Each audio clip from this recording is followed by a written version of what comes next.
송아, 송생과 송쌤입니다. 우리 지구에 사는 생물은 다양한 특징이 있습니다. 이런 여러가지 특징 중 과학적인 기준을 이용해서 생물을 나누기도 합니다. 오늘은 생물의 분류 방법에 대해 배워보겠습니다. 학습의 효율성을 위해서 저번 차시에 예고했던 종속, 과목, 강문, 계의 경우 다음 강의에서 제가 소개를 해드리도록 하겠습니다. 저는 백종원의 골목식당은 즐겨봅니다.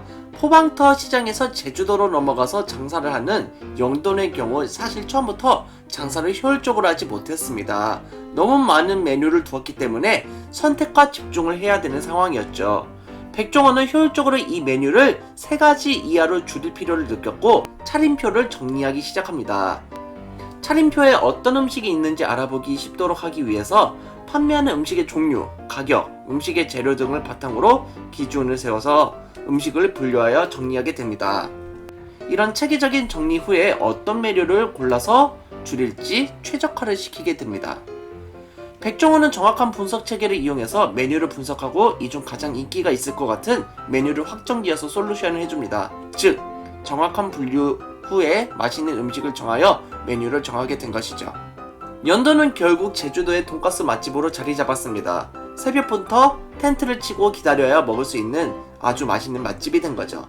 효과적인 메뉴 분류 및 정리를 통해 성공한 것입니다. 과학에서 생물을 분류하는 것도 효과적인 연구를 하기 위함인데 어떤 방법으로 진행하는지 알아보도록 하겠습니다. 오늘의 학습 목표는 생물을 분류하는 목적과 방법을 설명할 수 있다가 오늘의 학습 목표가 되겠습니다. 자, 오늘도 재미있는 과학의 세계에 빠져봅시다.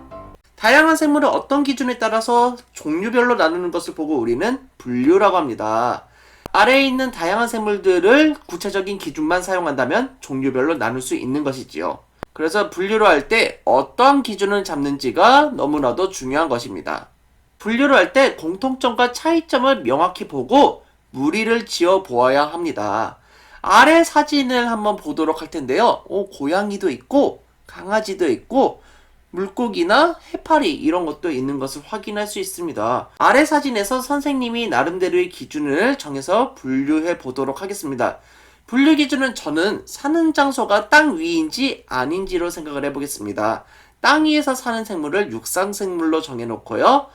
해양에서 사는 생물을 해양생물로 분류하도록 하겠습니다. 이런 식으로 분류를 하면은 고양이와 강아지는 육상생물이고 돌고래와 해파리는 해양생물이라고 정리를 할 수가 있겠죠. 하지만 방금 육상생물과 해양생물을 분류할 때 제가 임의로 정한 기준을 가지고 간단히 분류한 것입니다. 이처럼 사람의 편의를 기준으로 하여 쓰임새나 식용 여부에 따라 분류하는 방법을 우리는 임의 분류 방법이라고 합니다. 아래 식물이 4가지가 있는데 비슷비슷해 보이죠? 하지만 약재를 다루는 사람들은요, 요 2가지를 약용식물로 두고 있고요, 요 2가지를 식용식물로 두고 있습니다. 약재를 사용하는지 식용을 사용하는지에 따라서 이렇게 2가지로 분류하고 있습니다. 땅 위에 사는 동물하고 물속에서 사는 동물도 이렇게 정해놓을 수가 있죠. 나비랑 고양이는 땅 위에서 살고 있고 오징어랑 보고는 물속에서 사는 동물이라고 정할 수가 있는 겁니다. 즉, 동물을 서식지에 따라 구분하였으므로 사람의 편의에 따라 분류한 것이라고 생각할 수 있습니다. 하지만 이러한 인위적 분류 방법에는 치명적인 맹점이 있습니다. 제가 사진을 준비했습니다. 박보검하고 아이유가 있습니다. 선생님은 박보검이 여자가 좋아하는 연예인이라고 정하고 아이유를 남자가 좋아하는 연예인이라고 한번 분류를 해보겠습니다. 그때 어떤 여자가 나타나서 난 아이유가 좋은데 박보검은 별로고 이런 식으로 얘기를 하는 경우가 생길 수가 있다는 거죠. 난 차라리 노래를 잘 부르는 사람, 못 부르는 사람으로 기준을 잡아요 라고 얘기를 할 수 있다는 거죠. 하지만 박보검이 실제로는 노래를 잘 부를 수도 있는 거잖아요. 어떤 사람이 보기에는 박보검이 노래를 못 부를 수도 있지만 어떤 사람이 보기에는 박보검이 노래를 또 잘 부를 수도 있다는 거죠.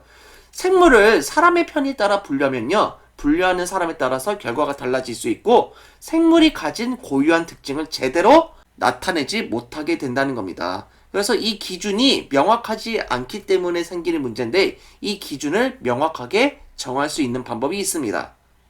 그것은 바로 자연 분류 방법입니다. 생물의 모양이나 구조, 번식 방법 등 생물의 고유한 특징을 기준으로 생물을 분류하는 방법입니다.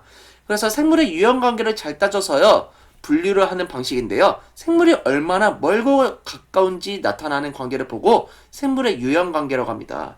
여기 아래 4개의 사진을 보도록 하겠습니다. 이 4개의 사진 중에서 저는 요 2개와 요 2개를 나눌 수 있는 명확한 근거를 한번 들어보도록 할 텐데요. 여기 보고랑 고양이 같은 경우는요, 척추라는 게 존재합니다. 그래서 척추 동물이라고 정해놓고요.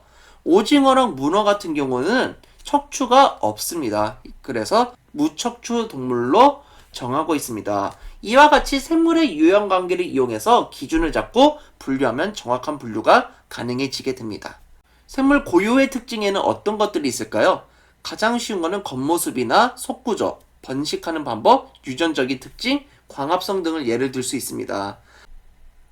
아래 8장의 사진을 두 그룹으로 나눠본다면요, 광합성을 하는지 여부를 따져주면 되겠죠. 광합성을 하는 생물을 정하면 되겠고요, 광합성을 하지 않는 생물로 정할 수가 있는 겁니다. 그래서 이 광합성의 여부를 기준으로 분류를 할 수 있다는 것을 확인할 수 있네요.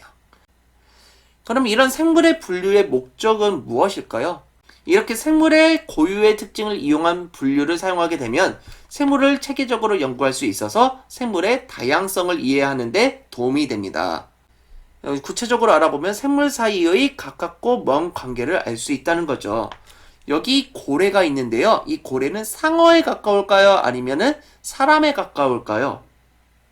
대부분의 사람들은 상어에 더 가깝다고 생각할 수 있겠지만 사실 고래는 사람에 더 가깝습니다. 상어는 어류에 속하고 고래와 사람은 포유류에 속하기 때문이죠. 상어는 아가미 호흡을 하고 알을 낳지만 고래와 사람은 폐호흡을 하고 새끼를 낳기 때문에 그렇습니다. 그래서 고래와 사람이 오히려 더 가까운 관계임을 확인할 수 있는 거죠. 두 번째로 새로 발견한 생물이 어떤 것인지 찾아볼 때 많은 시간과 노력을 줄일 수 있다는 겁니다. 여기 나비와 오징어 같은 경우는 무척추 생물이고요. 보고와 고양이는 척추 생물인 걸 알 수 있죠. 해파리 같은 경우는 척추가 없기 때문에 무척추 생물이구나라는 것을 바로 분류해낼 수 있다는 겁니다. 같은 무리에 속하는 생물의 특징을 유출할 수 있는 겁니다. 보고가 치명적인 독이 있다는 사실을 알고 있다면요, 보고 무리에 속하는 물고기들은 독을 가지고 있겠다는 것을 바로 유추할 수 있다는 것이죠. 이런 생물의 분류 과정에는 크게 4가지가 있습니다. 첫 번째로 생물의 고유의 특징을 관찰을 하고요, 공통점과 차이점을 찾습니다. 그리고 분류 기준을 정하게 되고요, 마지막으로 공통점을 지닌 생물끼리 무리지어 나누게 됩니다. 그러면 구체적인 순서를 하나하나 보도록 하겠습니다. 먼저 생물의 고유한 특징을 관찰하고 그 내용을 정리해야 됩니다. 여기 보니까 땅 위에서 자라나서 고정되어서 서식하고 있는 식물이 있다는 것을 확인할 수 있고 자유롭게 움직일 수 있는 동물이 있다는 것을 확인할 수 있죠. 그리고 두 번째로 공통점과 차이점을 찾아야 된다는 겁니다. 동물인지 식물인지, 쌍떡잎 식물인지 외떡잎 식물인지, 꽃이 피는 식물인지 꽃이 안 피는 식물인지 뭐 이런 것들을 구별을 해야 되겠죠. 분류 기준을 정해야 되는 거죠. 식물을 예로 들면 떡잎이 한 장이 외떡잎 식물과 2장이 쌍떡잎 식물로 분류 기준을 정했을 때 아래와 같이 나눌 수가 있겠죠. 공통점을 지닌 생물끼리 무리를 나누어주면요, 분류 과정이 끝납니다. 그럼 지금까지 배운 내용을 문제로 풀어보도록 하겠습니다. 첫 번째입니다. 생물을 땡땡하면 생물의 다양성을 이해하는 데 도움이 된다. 그렇죠. 분류를 하면 된다는 거죠. 명확한 기준을 가지고 분류를 하면은 우리가 체계적으로 생물의 다양성을 이해하는 데 도움이 된다는 것을 확인할 수 있죠. 두 번째 문제입니다. 생물을 분류할 때에는 광합성 여부, 유전자 등 어떤 것을 기준으로 정한다? 그렇죠. 생물의 고유한 특징을 기준으로 정한다는 겁니다. 생김새나 속구조, 번식 방법, 호흡 방법, 광합성, 그리고 유전자 등을 분석하여 우리가 특징을 기준으로 잡는 것이죠. 세 번째 문제입니다. 식물을 약의 재료로 쓸 수 있는 것과 없는 것으로 분류하는 것은요, 과학적인 생물의 분류라고 할 수 없습니다. 왜 그럴까요? 인위적 분류에도 속하는 건데 식물을 약의 재료로 쓸 수 있는 것과 쓸 수 없는 것으로 분류한 것은요, 사람에 따라 분류를 한 거기 때문에 달라질 수 있는 겁니다. 우리나라에서 인삼을 약재로 쓰고 있을지 몰라도 다른 나라에서는 그냥 풀로 볼 수도 있다는 거죠. 그러니까 이런 분류 기준을 인간이 임의로 정한 거기 때문에 과학적인 생물 분류라고 할 수 없는 겁니다. 자, 오늘 영상 들어주셔서 수고하셨고요. 다음 이 시간에는요, 1천만 종류 이상의 생물이 체계적으로 분류하려면 어떻게 해야 될까요? 과학자들이 생물의 분류 단계를 종속, 과목, 강문계라는 기준으로 어느 동물이 어떤 동물과 가까운지 쉽게 파악할 수 있도록 돕고 있습니다. 이 분류 체계를 배워보고요, 어떤 방법을 사용해서 동물 간의 관계를 파악할 수 있는지 확인해 보도록 하겠습니다. 자, 이 영상이 즐거우셨다면 좋아요, 구독하기 부탁드리겠습니다. 항상 재밌게 들어주셔서 감사합니다. 쏭바!